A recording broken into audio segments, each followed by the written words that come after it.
Hello and welcome to the very first episode of the Vin and Noira Show, where we talk shit and do other things. Welcome, welcome. And yes, that's pretty much it. And hello, I am Noira, and here we also got Vin. We are going to be your host for today. So, good morning, good afternoon, or whatever time it is. Well, it's at the time of recording, it's currently at the afternoon. It's like 6:38 p.m. on my side, and I haven't had dinner. What time is it at your side? It's 7:30. I guess I had dinner already. I had like some weird shit from Filipino. That's one way to describe your dinner. Weird shit from the Philippines, okay. Yeah. But you know what I noticed, man? Like, I tried Filipino food once, right? When I was in Sydney. And it tasted a lot like Indonesian food. Actually, Indonesian food is a lot more, like, it has more spice to it. Filipinos are they're very bland. It's just either sour or sweet, and that's it. No, but there's like lots of sweetness to it. Like, you know, like it's got that taste of like ketchup manis kind of thing. Okay. So, yeah. Especially with your barbecue skewers and stuff. It's very similar. I guess. It's all dry and sticky. Yeah. Don't take that out of context. But yeah, I also when I went to the Filipino restaurant, I tried this Filipino beer. It was like really cheap. It was red. I think there was like a horse on it. Is this San Miguel? I don't know. It's not San Miguel. We got that like here, like, you know, at the common bars. But it was like, I think it was like Red Horse. Was it Red Horse? Oh, I hate that shit. Yeah, why? It's Red Horse. It's alright. It's pretty cheap. It's just, it tastes like piss. It tastes like Budweiser. Budweiser. Alright. It tastes like shit. Okay, it tastes like piss. It's cheap, but so you know, it's alright. Anyway, what do we have on for today's agenda? So today we're going to do basically our introduction so that you guys get to know more about ourselves and whatnot. And along with some other ideas, some other updates that we do in our regular lives. If you guys haven't noticed, our main thing is that we talk about shit and we do it for the giggles. Mm-hmm. So to start us off, Noira, my first question to you is that how do you get into Twitch? Why do I feel like a celebrity right now being like fucking interviewed? It's like probably the first thing that happens when, you know, you get like someone like Lyric getting popular and they get interviewed. It's like, so how did you get into Twitch? Is it the voice as well? Please tell me it's the voice as well. Yeah, yes. I'll give you that. Yay! But it's weird because it's not as if I'm that big on Twitch yet or anything. But I know, but it's always interesting to figure out why people do things. Fair enough. I mean, yeah, I got into Twitch because at one point, I'm not able to game as much as I used to, right? At one point in my life, I got pretty busy. And I used to be a total hardcore gamer. I used to be that type of, for example, World of Warcraft player who would stay up all night, be a raid leader, and try to get through dungeons and shit like that, and sleep at like 5 a.m. I can't really do that much anymore. So I figured, hey, well, how about, because I play rarely anyway, why don't I stream it as well when I play? I mean, you know, there's nothing wrong with that, right? So basically the stars aligned for you and you said, fuck it, let's go. Yeah, pretty much. I mean, that's what you gotta do to start anything, right? You just gotta say the words like, fuck it, let's go. Like this podcast, fuck it, let's go. Pretty much, yes. And the funny thing when I first started was that a few of my friends, I think I announced it on Facebook or something, I can't remember. And one of my friends was like, but why do you want to start streaming? Like, there are lots of grill streamers out there, or like, you know, booby streamers and stuff like that. Like, why do you want to stream? I'm like, I don't give a shit about them. I just want to stream because it's fun, and then whatever comes, if it's cool, I'll keep it. If not, then I'll go. Right. Yeah, but it turns out that Twitch is fun. You know, you get to meet lots of amazing viewers. They're fun and very sincere. I mean, you get dick bags every once in a while, but basically it's all right. So it's a community that gets you going. Yeah, the community is great. It's like the community of my viewers. As long as you filter them right and get the right people to be your viewers and not some random perverts. I mean, it's fun. It's amazing. I mean, I reckon people should try out streaming. It's not easy to get through, but once you get the ball rolling and once you have like a few viewers, you'll get to know what I mean. It's a fun community. We shall see. At the moment, I have some shit net, so. Yes. When are you going to upgrade your net, man? Well, here's a story about that. Every month since I've arrived here in Philippines, which is like around 4 months ago, this stupid company has been telling me that fiber will come to my little area, my little village outside of outside Manila, for the past 4 months. And every time I call them, they're like, "Yeah, don't worry, it's in the process of being approved and it's supposed to come next month." And like, yeah, in the Middle East, there's this thing they always say, it's called inshallah. I mean, it's a religious word, right? Yeah, I hear that a lot in Indonesia. We all know what it means. There's like an underlining meaning. It's like, yeah, maybe not. No, it's not gonna happen. Yeah, it's like that fake hope kind of thing going on. Yeah, but it's worse because it's in English, so you really get that fake hope going. Whereas in the Middle East, they say inshallah, and you know it's what's up already. Dude, I think maybe the next time they ask for payment for your internet, how about you reply the same thing to them? It's like, oh yeah, hopefully. Yeah, I'll get it to you next month. I swear. Hopefully, I'll get the funds next month, man. Yeah. I'm waiting for my bank to approve my transaction, so hopefully it comes next month. We'll see. Yeah, just see like what happens to them when they get a taste of their own medicine. Yeah, but is it really like you don't really have any other internet service provider there? None? Yeah, zero. I'm like American suburbs, but you add a village on top of that, and that's basically where I live. A village in a suburb? What? Manila's is one giant capital area, right? Yeah. So I live on the corner of one of those areas. It's called Antipolo. How far is it from like your place to the main capital, like to the city? So by car. The amount of time it takes me to get to my main not my main hangout area takes me around 2 hours if there's traffic. Holy shit. And if it's rush hour on a Friday coming home, maybe 3 or 4. Okay, so you're kind of like in the outskirts of the city then. Hold up. If there's no traffic, it takes me 20 minutes to get there. What the fuck?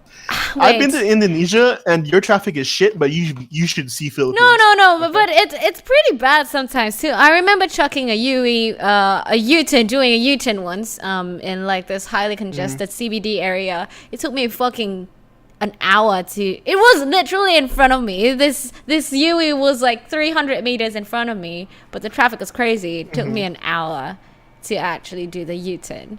I think if there was this showdown between Jakarta traffic and like Philippines traffic or like Manila traffic, I don't know. Our one gets pretty bad. You just have to come here and find out. Yeah, it's really yeah. bad. I guess I have to go there and find out and eat your food happily. Filipino food. I'm actually sick of it. I'm really sick of Filipino food. Hey, I didn't grow up eating Filipino food, so. But if you get out of the city, like get out of the country, you'll miss it, man. No, I did not. I did not Really? miss it. Really? No, dude. Wow. I'm a pasta guy all the way through and through, or bread or sandwiches. That's me. Here's the thing: you're a chef. You can make whatever you need to your taste, so you're fine. How many chefs have you met that said they cook at home? That's true. For fun. That's true. I take that back. Cook at home for like livelihood, because I know chefs that cook for fun. I cook for fun. Yeah, mostly it's all fun, but.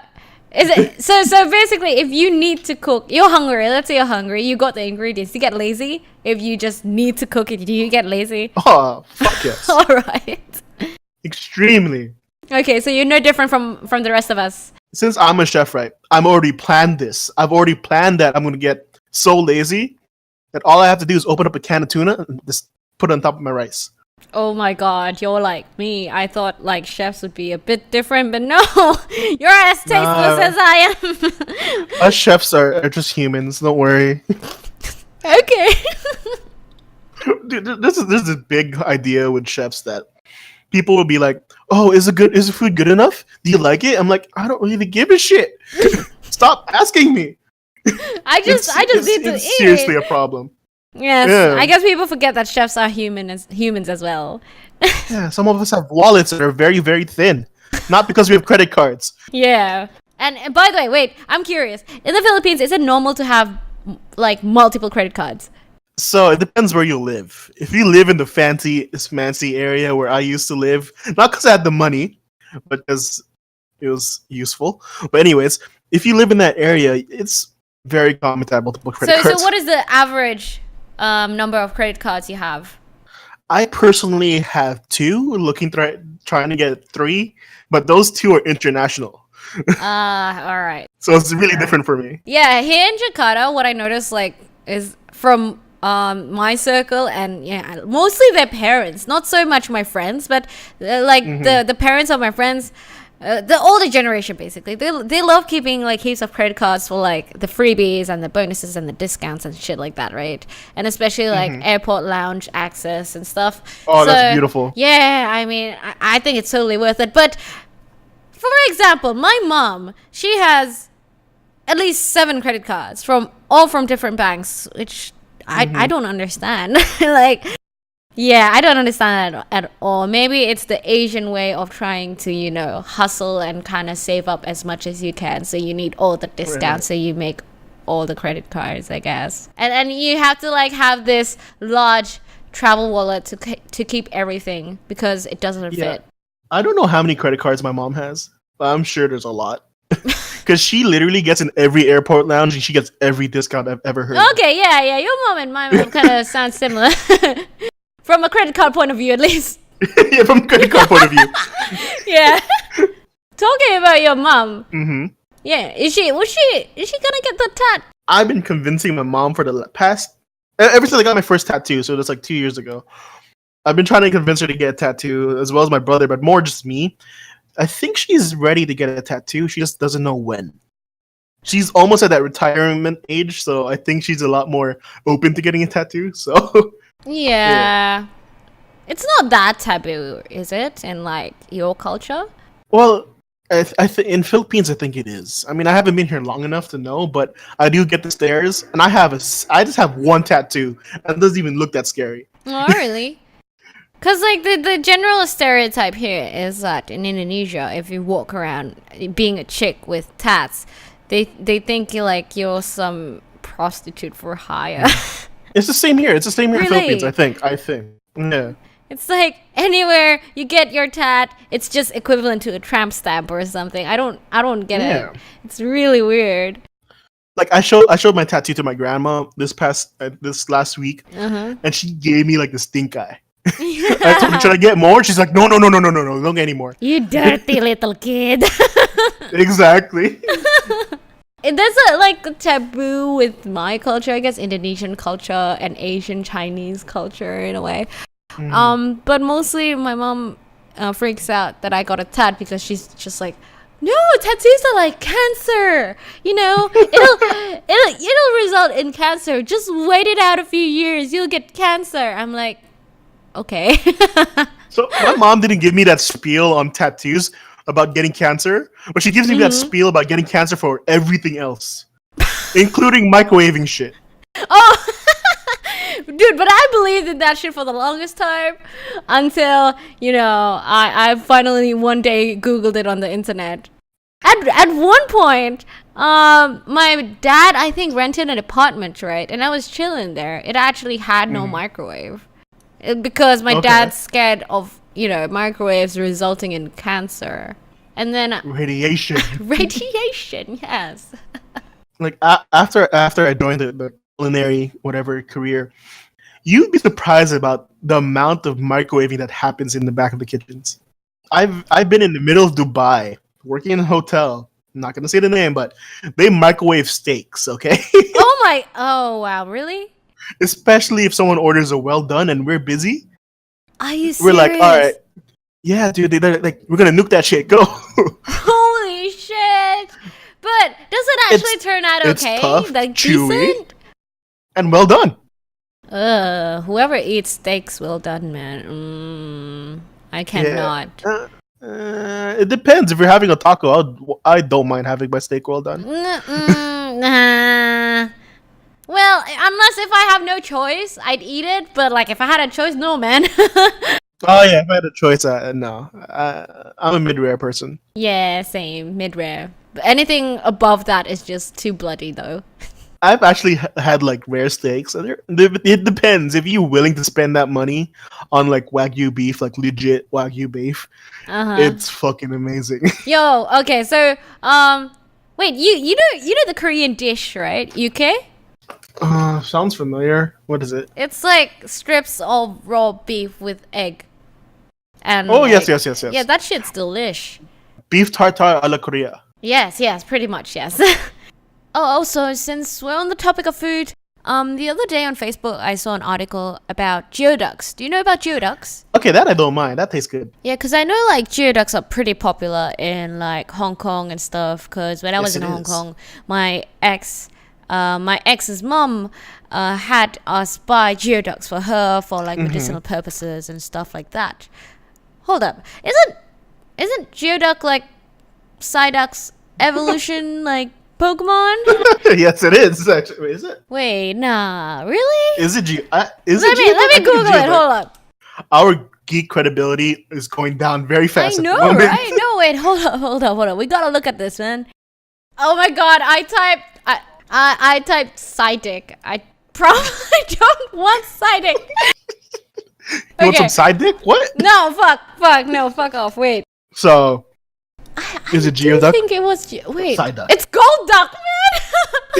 Oh my god. Oh my god, goodbye to all my Pokemon days. I am no longer a viable Pokemon The master. geek gods are not happy about this. Yes, Professor Oak wouldn't even ask my gender or name. He wouldn't give a shit I about don't give me. a fuck if you're male or female. It's like, fuck off, I don't even want you here in my life. I'm gonna keep all my Charmanders to myself. He gives you the Pokeball from the trash can. But yes, Geoducks. They look like penises. Yes, they do look like penises, and they taste very nice. Really? What do they taste like? Is it like abalone? Yeah, kind of, yeah. It's all that same area, I guess, of taste. Okay. Also, talking about abalone. Is the proper way to say it abalone, or someone has actually said to me that Abalone? it's yes, abalone. I have zero clue. I don't You're a usually work with chef. that. It doesn't mean that I know how to pronounce everything. Google, come on. I'm playing the race card. I am not American. Because if it's abalone, wouldn't it mean that it's Post Malone? And not Post Malone. Post Malone. Yeah. Abalone. Oh my man, I god, hope- it's abalone. Abalone. So it is Post Malone. Abalone. Is it Post Malone? Wait, I'm actually. What the fuck? What does Malone mean, anyways? That's his. Isn't it just his name, or is there actual meaning to it? I don't know. There might be a meaning to it. Definition. There is a definition to Malone or Maloney. There is no definition. It's an Irish Just his name. name, man. But I believe he says it as Malone, right? I mean, I would say it's Malone. I wouldn't want to say Maloney. That sounds like shit. But abalone. This is what you do. You make an email. You say Post Malone. I think you're saying your name wrong. The following pronunciation. There's a pronouncenames.com. It's just Malone. Why is it just Malone? Why is it not Maloney? English is weird like that, guys. Yeah, exactly. I have no idea. At one point, I did start saying it as Malone and Malone. Sorry, no. I said it as Maloney first, but then I started doubting myself, and I just like try avoiding saying his name at all in any conversation. Have you heard Until of PM? today. Have you heard of PM? Post Malone. Have you heard about that dude that's like white, but he dresses weird? He hangs around Rich Chiga, who's now Rich Brian. You know, Right. yeah. And it's like, oh yeah, that dude, the congratulations dude. But now we know it's actually Malone and not Maloney. So I can finally say his name properly now. Yes, we've just been going off tangent with all our topics. I mean, if whoever's listening now, I mean, if you haven't recognized it, this entire podcast is about talking shit and legit. You said that about like 3 anything. times now. I have to make them know, and like they need to know. They need to know that we talk a lot of shit. Like saying it once Yeah. isn't enough because it's a lot of shit. we want to have that ability to call back an episode when a tweet gets too far. Okay, when someone takes our Okay. words out of context, like me saying "dick tastes good," right? What? I wanted like peanut. Remember, you said the abalone looks like a penis, and I said, "Yeah, the penis tastes good," or something like that. Oh, Right. So I don't want. yeah. I don't want people to be Yes. taking that out of context. I want to be able to defend myself with the first episode. People are gonna do it anyway because taking shit out of context is fucking hilarious. People watch. So why not? So I was actually gonna talk more about tattoos, and then how did we get to this topic of Post Malone? I have zero clue. It was just food. It started at food, I think. Oh, it started from abalone. Yeah. I started from Geoduck and Pokemon. Yeah. That's so far. But that's what happens when when you just wing shit like this Yeah. podcast. But yeah, so I got my tattoo the other day. Mm-hmm. Wait, no, it was literally yesterday. And it's very weird.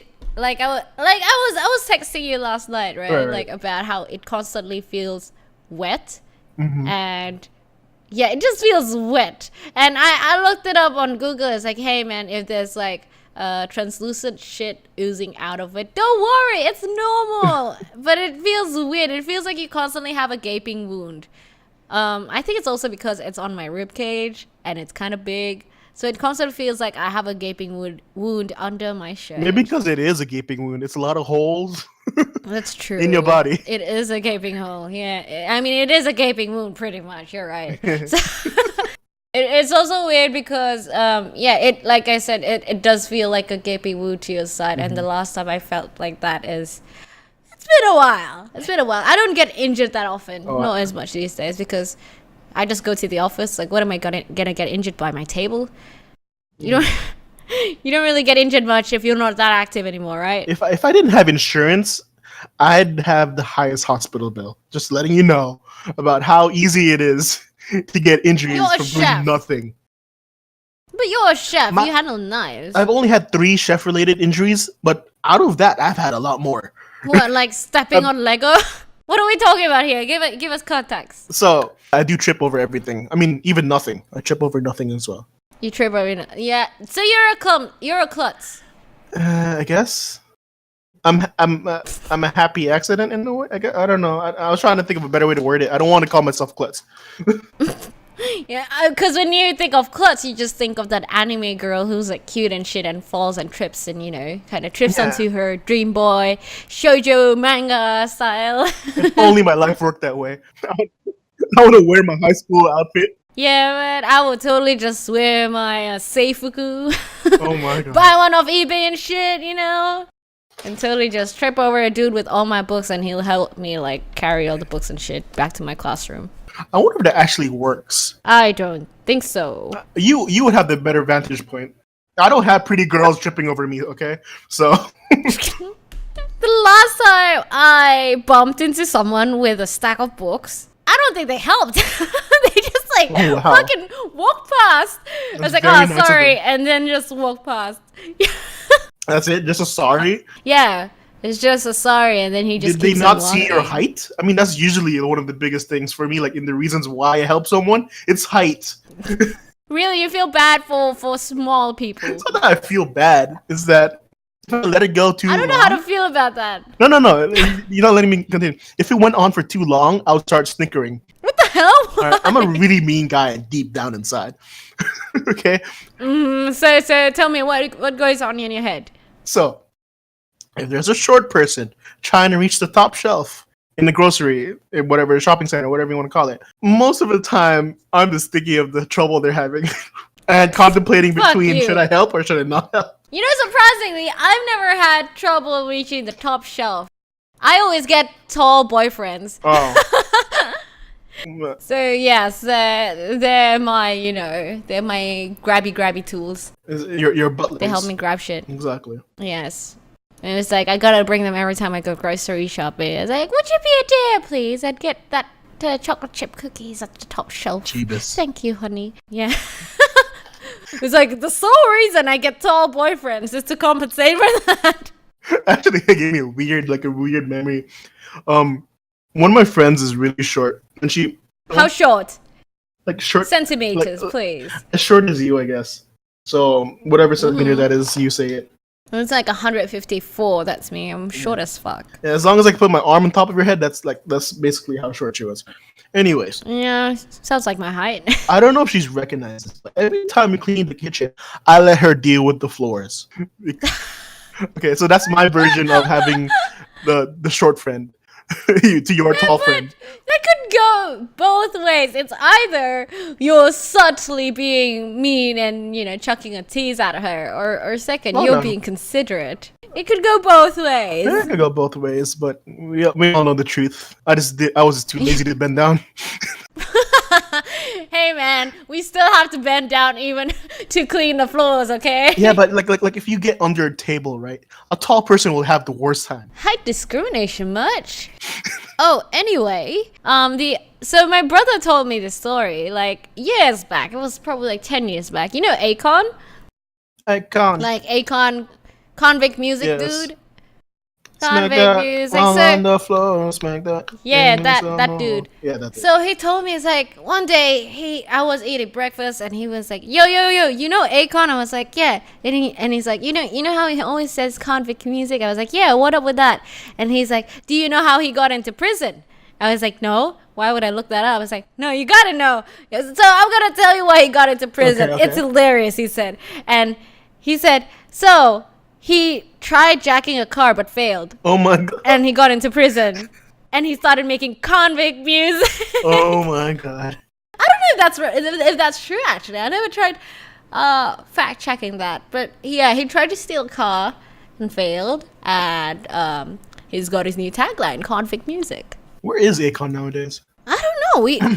I don't know. He used to be the shit, eh? Yeah. He's like gone now. I think he's doing charity work Wasn't- or something. Really? Yeah. He's like one of the. Oh yeah, I heard he's a good guy. I heard he's a good guy. I heard he's a good guy. You know Bill Gates, man? I heard he was a really bad guy. Like a villain level. The fuck, dude. Anyways, continue. Yeah. Yes, he was a good guy. Yes, I heard he's a good guy. I've seen pictures of him like donating stuff and kind of doing like philanthropic stuff. Mm-hmm. But I do wonder if he actually got into prison for failing to steal a car. Okay. I'm looking up the Wikipedia right now, Jeeves. but it's so long that I can't be bothered reading it or even skimming it. Not even if you do Control F convict music. Oh, true. Convict. Oh, it's okay. Akon has stated that he was part of an auto theft ring and spent 3 years in prison from 1999 to 2002. Okay, now that sounds a lot cooler. No, hold up. In April 2008, the Smoking Gun website challenged his claim with court records and interviews with detectives involving in Akon's case, concluding that he was not convicted of any crime and did not serve time in prison. What? He just says he was in prison. Okay. Yeah, I know. This is like, it's even worse. And look, he says Akon responded to the report by saying that he never spent 3 years in prison, but had many shorter sentences that add up to 3 years. I don't know, man. Is he worthy to be a rapper if he hasn't been in prison? He should never use that convict music anymore. Maybe that's why he decided to, disappear. Maybe. He shamed himself to disappearance. I must repent for my sins. For faking being a convict and making convict music. Oh my god. Where is convict music? Is convict music like a record? It is a record label. Is it? Yeah. Or wait, convict cartel. I don't. Oh no, same thing. Yeah, it's a record label. Akon, I thought it was just his T-Pain, tagline. DeMarco, a lot of people I don't know. A lot of people. Are you sure it's not just his tagline? No, it's actually a thing. It's a Do record they label. only accept convicts? It's a rehab. I don't. Man, I sound like like one of the meanest guys out there at the moment. Like yeah, we make music in prison. That's so cool. But no, I'm like, no, you guys are just. I don't even want to continue this. But that is the question, right? Does convict music only accept convicts?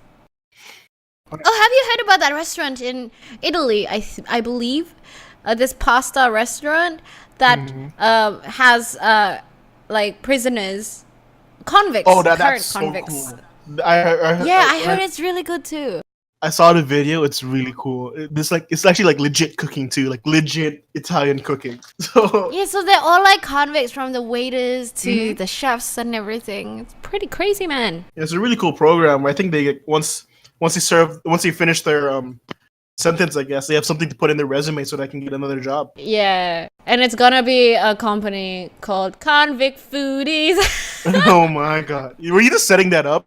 This entire No, I just thought of that, but it totally would work. Sure, you set that up.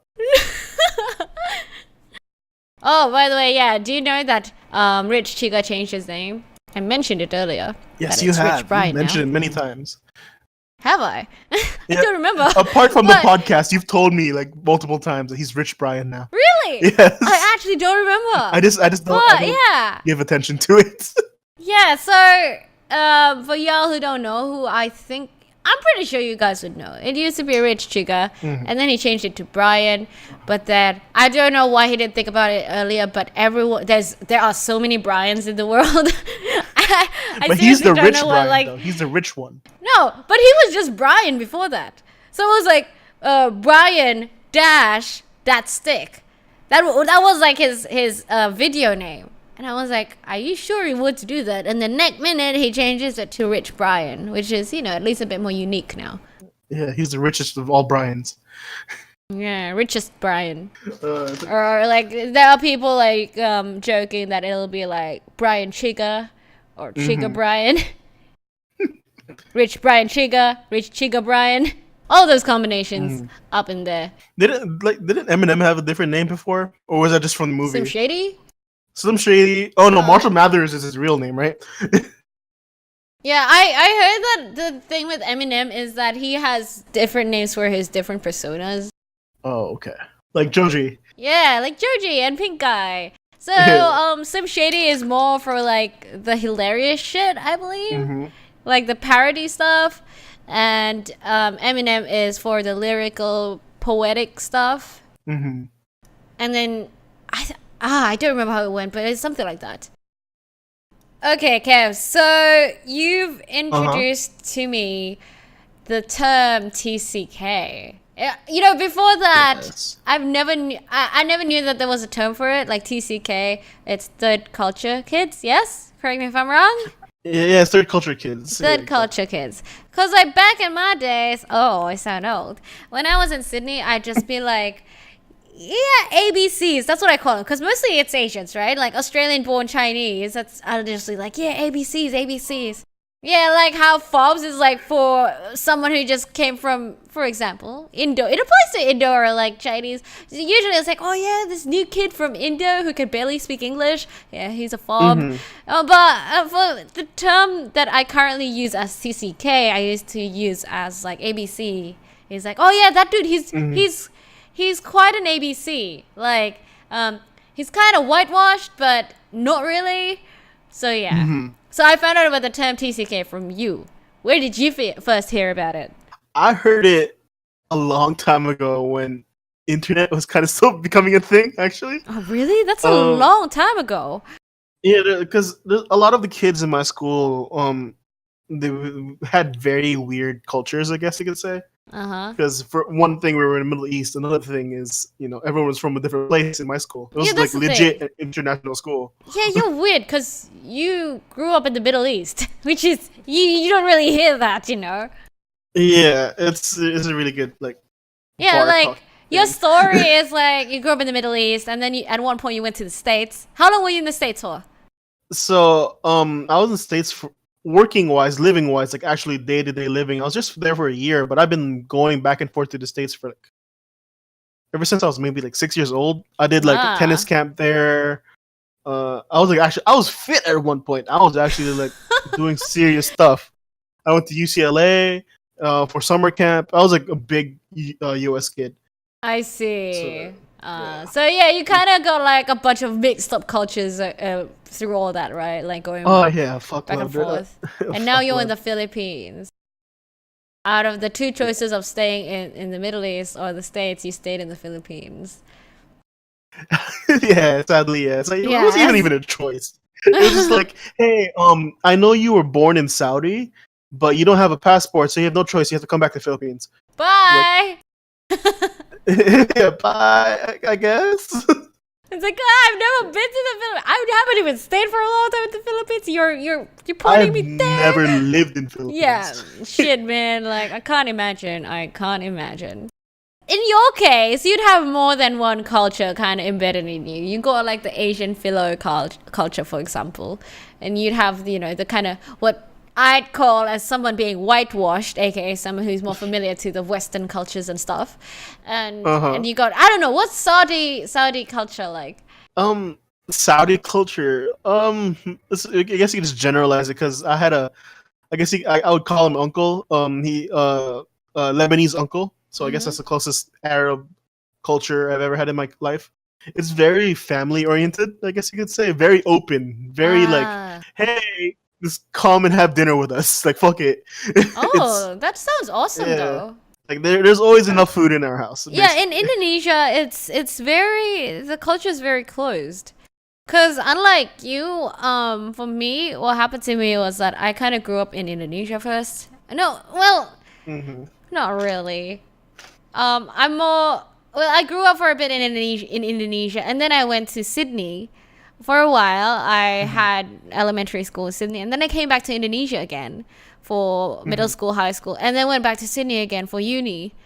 So I've kind of got like half of both, but so I don't know. It's weird. It's gotten to the point where I believe when I was in Sydney, I was stuck in the middle. Like I couldn't hang out with Indo friends because we weren't on the same wavelength, but I couldn't hang out with like Aussies. Like we're talking about white kids, Aussies. Yeah, I couldn't hang out with them because I felt out of place. So I stuck with the ABCs, aka the other TCKs, which were mostly Asians who were born in Australia. Yeah, I mean, no matter where I go, there's always that limbo period where you're stuck between trying to find the one TCK in your area versus hanging out with the local culture or your home culture, I guess you could say. Yeah, because theoretically, you'd think that, hey, maybe if you've got a mix of both cultures, you'd be able to fit into both not be limited to one. But no, it's a totally different category instead. You have to find the TCKs.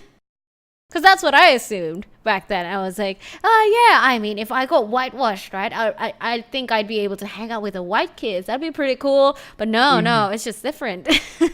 It's like you keep on trying, and one day it just clicks in your head. Like, I don't think I'm supposed to be here. Yeah, it's like, yeah. I mean, we connect, but we don't connect that much. Right. Yeah, you don't really realize until you actually meet another TCK. That's the thing. Like, majority of my friends are TCKs. Like, one dude is British, but he lived in Dubai. Another one's Filipino, but she lived in Hong Kong. You know. Yeah, same. Really... Like, I mean, I got Indo friends, but I don't connect to them as well as I connect with my TCK friends. We're kind of just like, they've been familiarized with the Western culture and whatnot. So they're pretty fun. They're open. They don't think that sexual innuendos are taboo and shit like that. Because that's what irks me the most when I make like sexual jokes for shits and giggles, and then someone gets offended. It's like, oh, you sinful motherfucker. I'm like, fuck you. What's funny is actually, the whole TCK idea is now growing into me going into my mid-20s and whatnot. Just last week, I met another like Phil Am person, another Filipino that came from America. Phil Am, is that what you call him?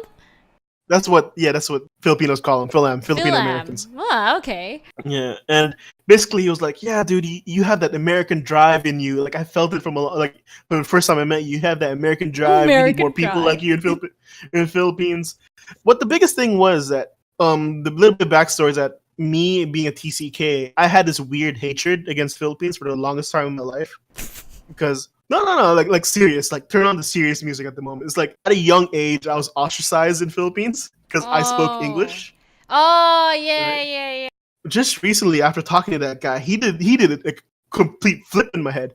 He was like, yeah, we need to bring more like international kids back to Philippines. We need to help Philippines get away from that third culture shit. I'm like, third world shit. I'm like, that's a thought has never passed my head. No, Like, but that is true though. I mean, change is good.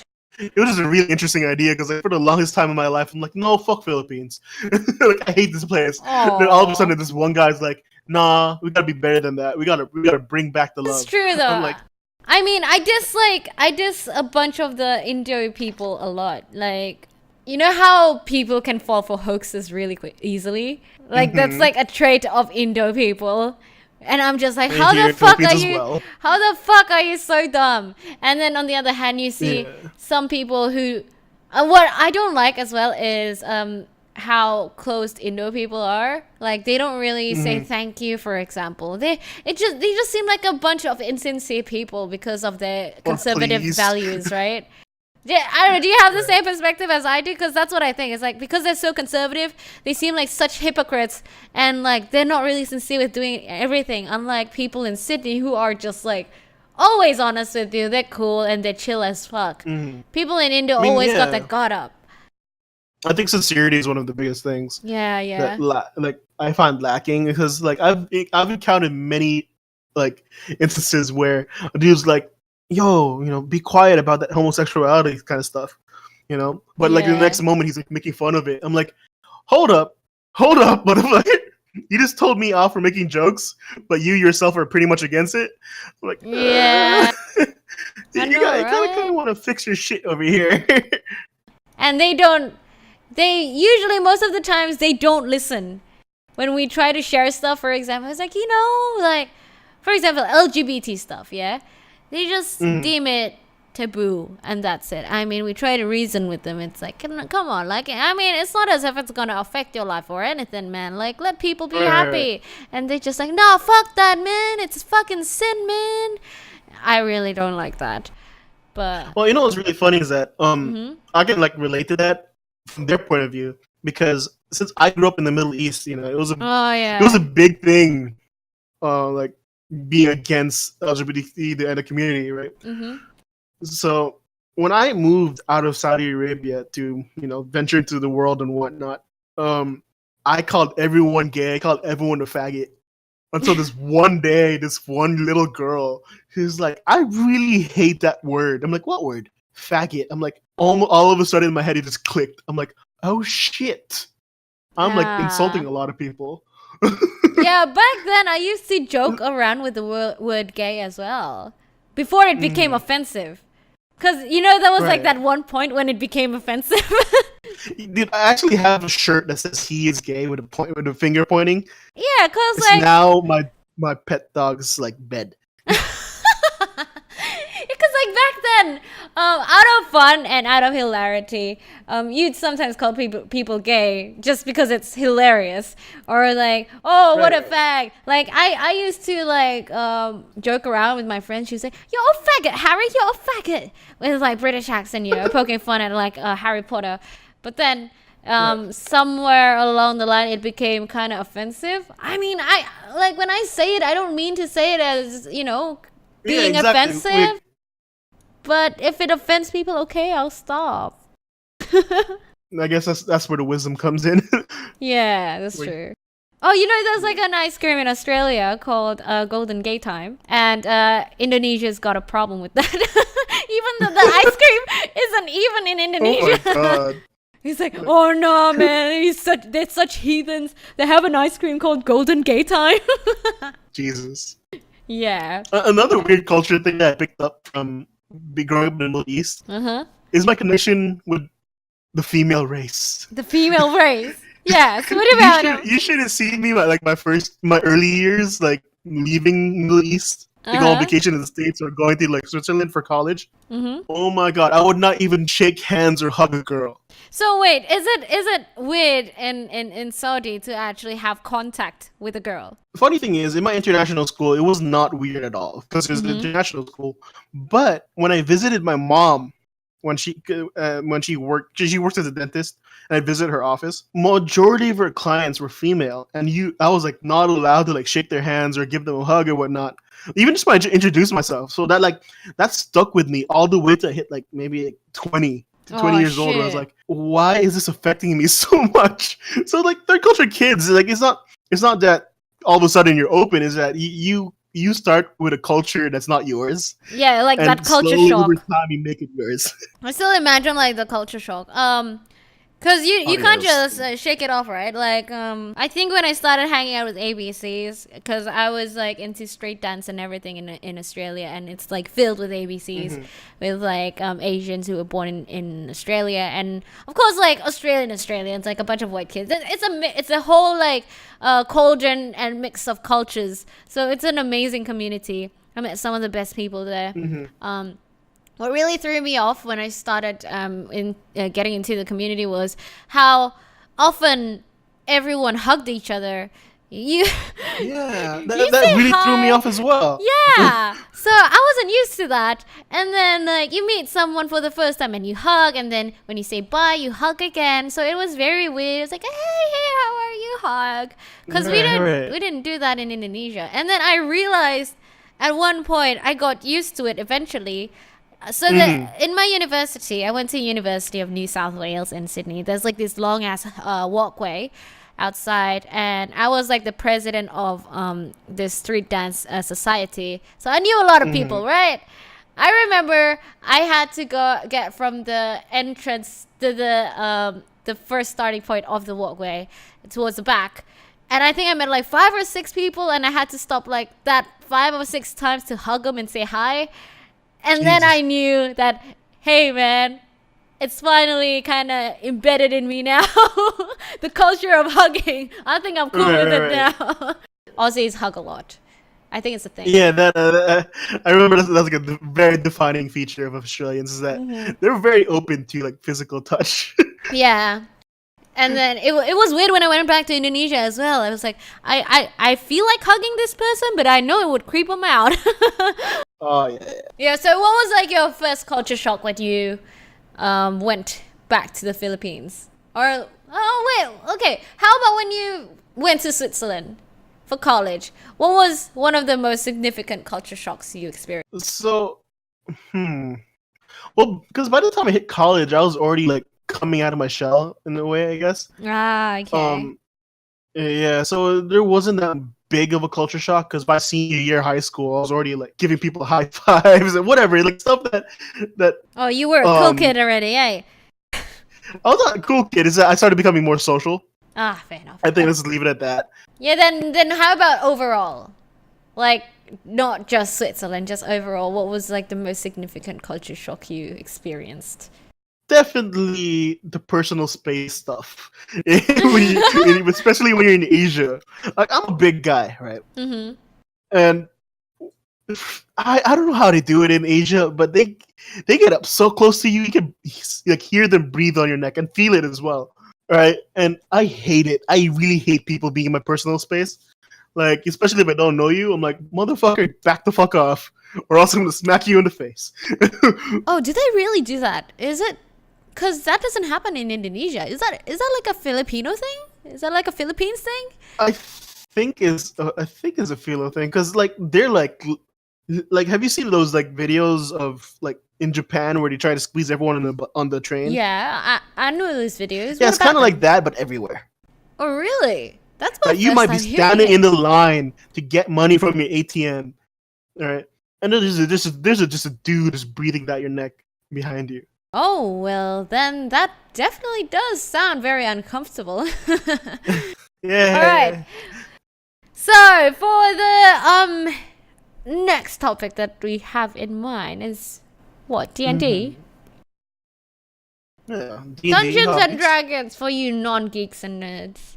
Tell me about D&D. The tattoo I got, one of them included a D20 tat, which is like an ode to D&D, an homage, a homage. I mean, you want to pronounce that to Dungeons and Dragons? Okay. How would you say that word? You tell me. Homage. Homage, really? I've always said it as homage. Homage. Oh my, I don't know. excuse me.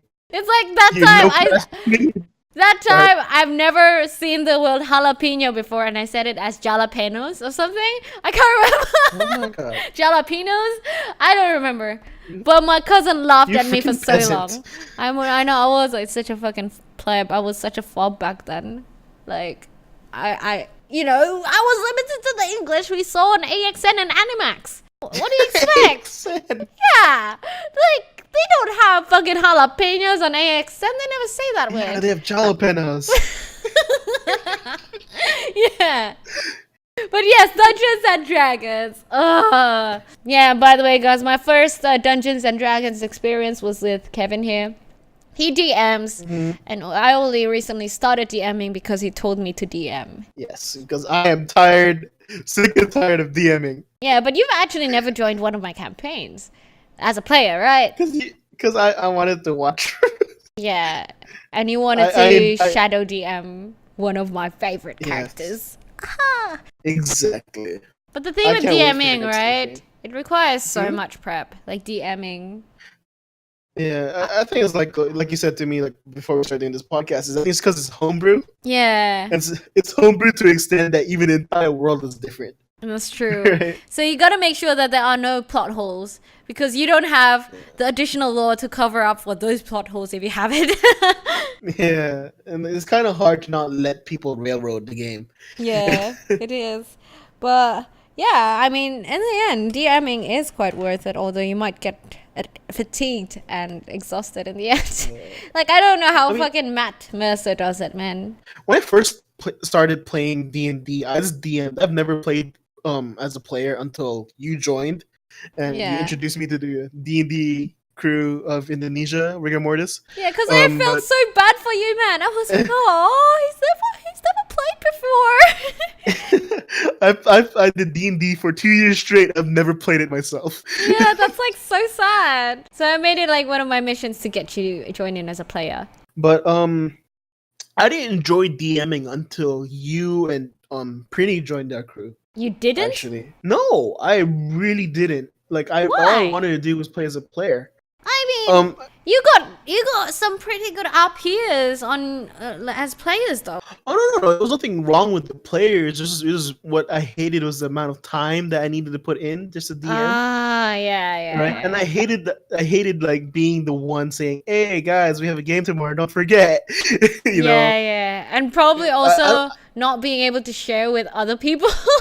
yeah. Like I'm a big like fan of geeking out with people, and that's why I've like forced you to become my co-DM Yep. or my co-world creator. So yeah, It does stress you out when you have like so much in your head and you can't talk about it to anybody because everyone else is a player. Yeah. And you're just like, fuck, what do I do with my ideas? yeah. And it's actually like you get so emotionally invested in DMing is that when you start noticing that people are not enjoying your game, it kind of hits you. Yeah, Right? of course. Because And, it's like- like pressuring you and everything. It's like, oh man, I put so much time into this. They don't like it. Yeah. Oh, maybe I'm just shit. You know, that kind of Yeah, thing. exactly. That was me for the first 2 years of my DMing days, basically. Aw. And then that's why I made it like my mission to let that one player enjoy his character the next campaign, Mhm. and he did. Oh, he's He enjoying it. really- He really. I don't know if he actually hated the way I DM, but now I think he enjoys the game. Is he gonna be So- listening to this podcast? Hopefully, he does. Hi, Roel. Hi, Ruel. Hi, Arisu. Look, I had to really because I didn't discover Critical Role until like last year, And you fucking binged it.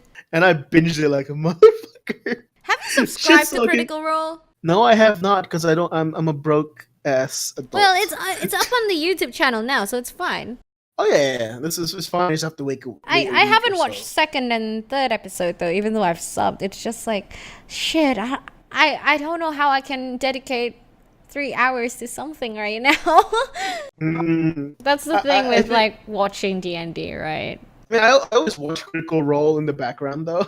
Yeah, you see, you're the kind of person who would be able to be productive with something playing in the background, whilst me, I actually get distracted really easily. I mean, I do get distracted. I mean, I watch like when they start screaming, I'm like, oh shit, what's happening? What's happening? But after that, it's back to doing whatever I was doing. I'm actually trying to train myself though. Like ever since you started giving me like links for podcasts like Cox and Crendor, I've just been like playing them in the background whilst I do shit. I think it's helping. I think I can multitask a bit more now. That's great. We need it. Yes. Multitasking is amazing. Yes. So, yeah. People seem to assume that females multitask well. I'm like probably the worst multitasker out there. It's such a bad gender stereotype. Because for the longest time... You would be the second person I've ever met that said that. Yeah. Like for the longest time, my brother would be like, I don't get it. You're a chick. Your brain is wired towards multitasking. Shouldn't you be able to multitask? I'm like, no, I don't know. Am I supposed to? Because I definitely can't. Yeah, my brother dissed me for the longest time because of that. Right. My inability to multitask. Ah, jeez. But yeah, how's the D&D community in the Philippines? I've put very minimal work in trying to reach out to the D&D community here in the Philippines. Ah, do they have like offline meetups and stuff? Yeah, they're very big on Adventurers League. What's Adventurers League? And so Adventurers League is like old school MMOs. Ah, There's okay. there's a bunch of rules that you need to follow, and you just have to go with it, trying to get tier 1 to tier 2 to tier 3, whatever. And this is not my thing. This is not free form enough for me. Fair enough. Yeah. So D&D is not as much of a big thing. I don't know. It's a big thing. There are conventions here, like small time conventions. Because I have a feeling D&D in the Philippines would be more popular than it is in Indonesia.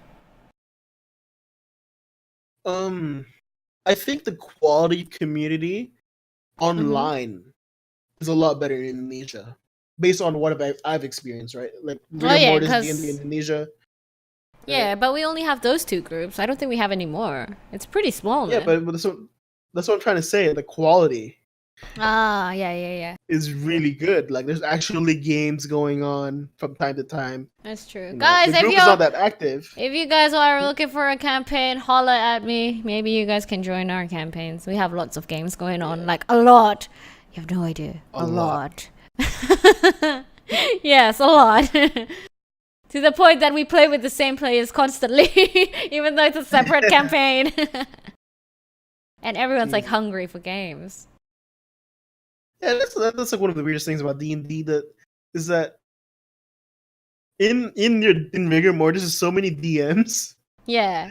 Like there isn't a shortage of games, which kind of scares me. It's crazy. Well, yeah, it's one of those. I don't know. It's very weird to have an imbalanced numbers of DMs rather than players, and everyone's a fucking DM. Yeah. Like usually it's the other way around, right? Yeah, usually it's the other way around. Well, I mean, that's why I started playing D&Ds, because no one else would want to DM. Yeah, I guess that just means we probably need to recruit more people for Rigor Mortis. Rigor Mortis is our Discord D&D group, by the way. Yeah, I'm the international import. Yes, the imported good from the Philippines. Exactly. Yeah, but D&D is really fun. Like, cause.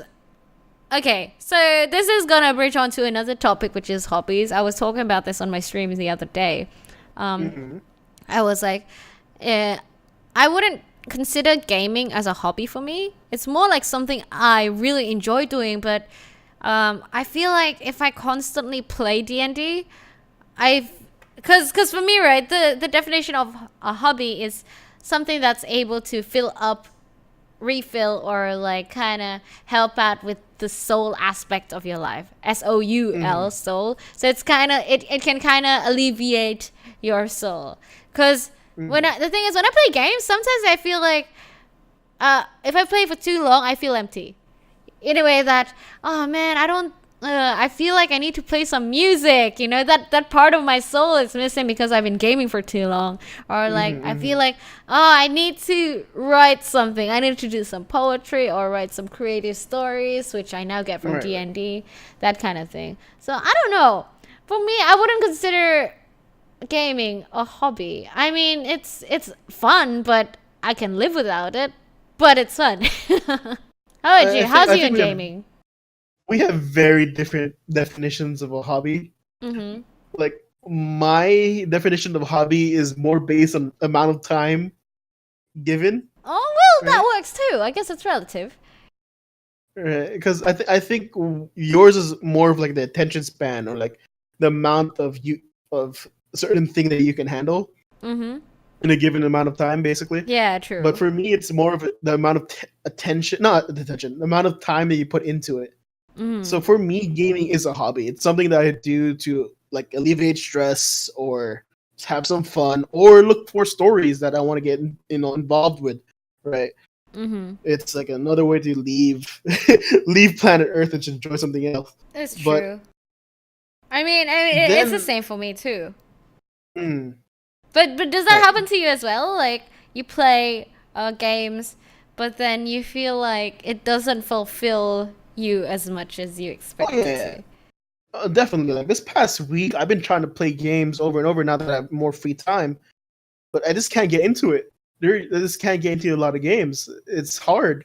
Like I've been trying to get. Well, then again, I've been trying to play multiplayer games, but still, Yeah. I'm trying to fulfill a sim bar of needs, and it's not going up. It's just going back down. Maybe you should be doing something else, man. Like you're like me. Like I had a feeling like I was kind of lacking in the musical department, so I started playing the piano and shit, and I felt amazing. Oh, yeah, cause like. I guess different hobbies would fulfill different parts of your life according to your needs. For sure. Because like some people have musical needs, some don't. I don't know. I think it'd be nice to be a person who only has like a single psychological need. Like, oh, you just need to be pleased by good music. I mean, that's fun. You don't have to do a bunch of hobbies like me. Oh no, I have the same problem where it's like I just can't be doing one thing. Like that's how I learned how to do so many different things. Like Same with me, man. I know the basics of Photoshops. I know the basics of video editing, but that's just because I'm bored as fuck. Mm-hmm. And it's always fun to kind of get into something new, right? That's what I noticed with my Exactly. Yeah. Yeah.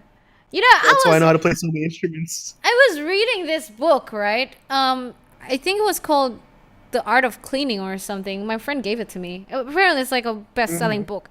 But it was talking about a girl who had a lot of hobbies. So she kind of was a hauler. Like she'd keep a lot of shit at her place, so it was very messy. Like, oh yeah, I tried out baseball once because I had an ex who liked baseball, so I figured I got into it and stuff like that. And then she had another ex who was into cooking, so she got a bunch of cooking utensils, and she was into that for a while and stuff like that. And this person's like, yeah, so you're the kind of person who picks up hobbies to kind of make other people happy because you know about it and can learn to appreciate it.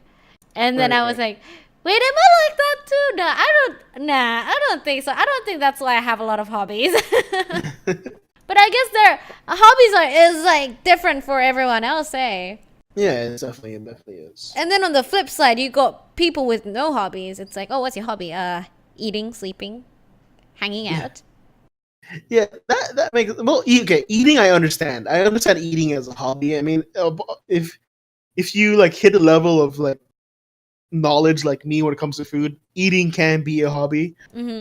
But if you're thinking about like low level eating, it's like, is it really a hobby, or you just want to get fat? Yeah. How about sleeping though? Sleeping as a hobby? It's just a time travel device. That's all it is. I remember I was being really snobby one day. Like, I think someone on Ask FM or something asked me once. This was a long time ago. It's like, oh, what's one thing that you always look for in a potential partner? And I think I was like, you know, I really hate it. I would never date someone who has. I was telling you that. Oh, I would never date someone who has no hobby. Like, who has no passion in something. Like, how can you live at least 20 years of your life without liking something? You? What? What if their only passion is you? Then that's boring as fuck. They need to get a life. Oh fuck. Yeah. I forgot. You don't like those romantic types. I was like, No, shit. I need- don't. Like, fuck, man. They sound like stalkers. The thin line between a relationship and a stalker is very thin. It's like, haha, you're my hobby. Ha ha. Jesus. You're my one and only hobby. God damn. Fucking creepy, man. But yeah, think about it. Like, would you date someone who has been living his or her life for at least 20 years, and they have no specific utmost appreciation for something? Like, they haven't found something they particularly liked after living for 20 plus years. Like, come on, wouldn't that be boring? I'll try to convince them to find something. If they don't, then yeah, it'd be very boring. Yeah, I mean, it really tells you like what kind of person they are. Like, that means they probably haven't explored much, not willing to try new things as much, or they just not living. They're just existing. They're not. They're just existing. Yeah, no offense, guys. I mean, if you don't have a hobby, please try to find some. I mean, it'll make your life much more better. It's good for your mental health. Yes. It'll definitely make your life much better. Like, it'll improve your quality of life, reduce your stress levels, and everything like that.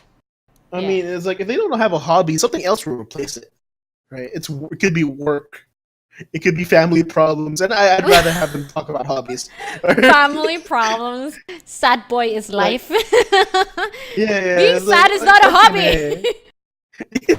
Fucking edgelord, shit. Pick it up, put it in your bag, take it somewhere else. What is your hobby? Being a sad boy. That is not a hobby. Jesus. But yeah, guys, get a hobby. It'll flip your life around. Dr. Noira, get a hobby. Yes, Dr. Noira. It's a cure for everything. I'll send in the bill later for the consultation fee. It's okay, I'll send it via mail, and you could probably pay me a bit later. I'll give you a little discount for our first introductory session. Yeah. Yay. Yes, Dr. Noira. Dr. Noira. 1-800 Dr. Noira. Dr. Noira. That's DOCTOR Noira. That's like a very long number. I know. A very, very long number. I was just thinking like DRNA maybe. Oh But yeah. we can definitely go doctor, the full spelled out word, then Noira. I mean, they'll never find anyone at the other end, but still. I know. Have you ever been like confused at like those phone numbers? Like for example, it's like 1-800-doctor. Have you ever been confused at like, wait, how the fuck do I type doctor on the phone? No, because I was smart and I realized what the numpad key was for on my old school Nokia phone. But I tried it and sometimes it wouldn't reach the person. I don't know if I'm doing it wrong. I think you might be doing it wrong. Okay, so let's say A B C. Let me C bust out would my be keypad. C would be an A, right? Am I right? Oh, what am I saying? C would be a 1, sorry. Or is it 1 3 times? No. ABC would be a 2. Huh? Why would it be a 2? I mean, it's on the number 1 numpad, right? Isn't it? No, I think number 1 was Let me check if my smartphone got these keys. yeah, I'm actually looking on my iPhone. I have to, hello Apple, can you please sponsor me? But anyways, I'm looking on my Apple iPhone. Okay. C would be a number 2. So at one point, I think I tried. I thought that it'd be literally like texting on a Nokia phone. So you know, C would be 2, 3 times. Oh god. Maybe that's Like, why it you didn't do work. know numbers have like a certain amount of numbers. Yeah. Oh, you know another thing. Talking about media, right?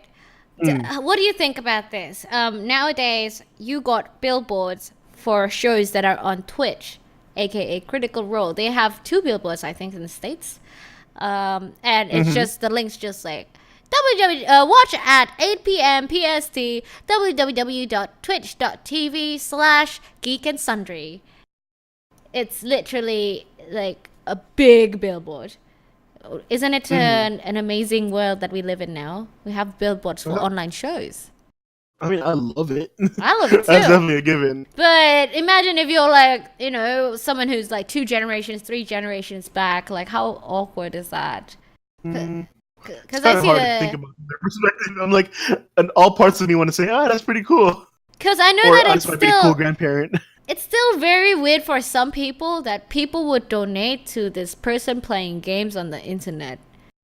Like Twitch I think- donations. But it's like there's also the whole tip idea, right? Yeah. So you tip based on service, and the service you're giving as an online entertainer is to entertain. If you're doing a good job, you're gonna get a tip. Yeah, but then on the topmost layer, it's just like, why would you enjoy someone playing the game rather than you playing it yourself? I've always looked at like online content creators as entertainers rather than people just playing the game. It's I mean, true. I watch walkthroughs. Mm-hmm. I watch playthroughs of my favorite YouTubers like Jesse Cox. Nowadays. Yeah, you don't But fucking yeah. watch Noira. I am ashamed of you. Are you even my friend? You don't even watch my videos. I'm your drive-by supporter who I say hi Driver, and you I say say hi bye. and bye, pretty much. No, you just say hi and disappear. You don't even say bye. You just say, whoop, there he is, and he's gone, I think. Once a week I will say hi, and that's my quota. I have fulfilled my friend duties. I have said hi. It's like, back in the days on Facebook where you kind of had to poke a friend for obligation. Or you're like not a Yes, good friend. That's what I have. I just poke on your Twitch stream. I'm out. Jeez, man.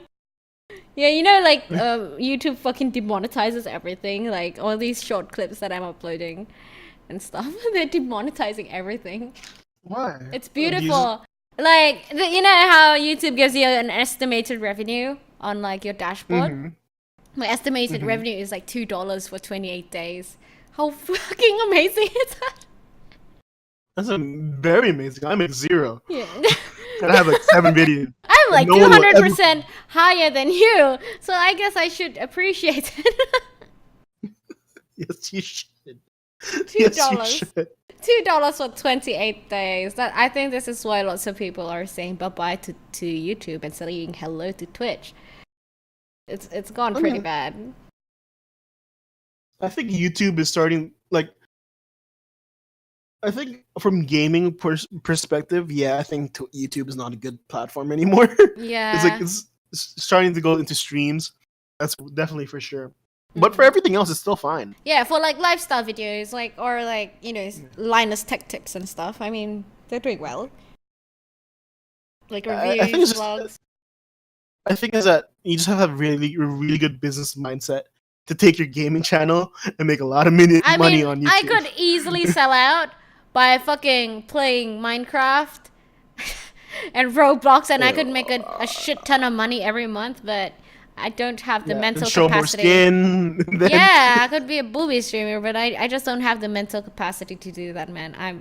I'm the type of person who finds it really hard to sell out and constantly do it. See, guys, I will never sell out. And one day this shit will bite me on my ass because I've said I this definitely will. Mm-hmm. You're gonna remind me again. It's like, remember that time you said you would never sell out? One day if I ever turn into a booby streamer.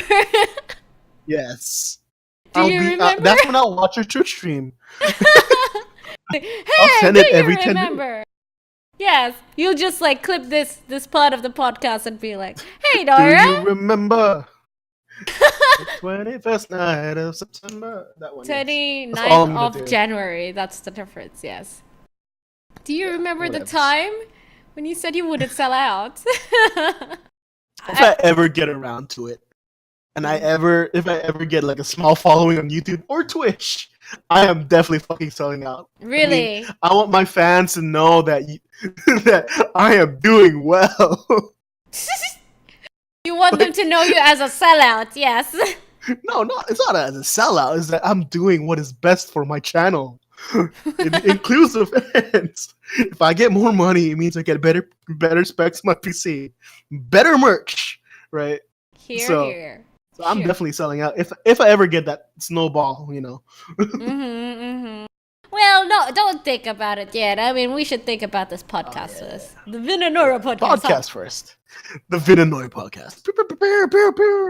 All right, guys, that is it for today's Vin and Noira podcast. It was all for shits and giggles. Hopefully, you all enjoyed it and had a good time. If you do, don't forget to drop that subscribe, and so you can get notifications for the next one.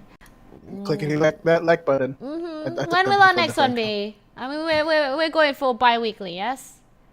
Yeah, we're going for bi-weekly, that's for sure. So every other week, you'll be hearing our voices on your radio. And if you've got some suggestions for us, or like some shit you guys want us to talk about, be sure to leave it in the comments below so we can check it out. Yep.